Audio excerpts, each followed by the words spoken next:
రేవంత్ రెడ్డి దావోస్కు పోయిండు.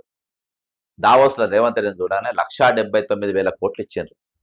ఇయ్యంగానే ఎయిర్పోర్ట్కి వెళ్ళి ఈయనకు గానా బజానాతో వెల్కమ్ చేసిండ్రు. 50,000 మంది నవంబర్కి వచ్చేసినాయని చెప్పారు.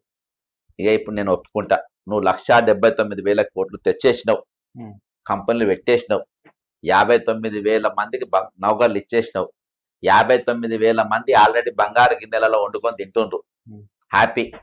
ఇంత పరపతున్న నీకు, నేను ఢిల్లీకి పోతే అప్పు కోసం పోతే దొంగను చూసినట్టు ఎందుకు చూస్తున్నారు చెప్పు. ఇక నువ్వు చెప్పుల దొంగను చూసినట్టు నువ్వు చెప్పినావు కదా, నేను చెప్పుల దొంగను చూసినట్టు ఎందుకు చూస్తున్నావు చెప్పు నువ్వు. ఇక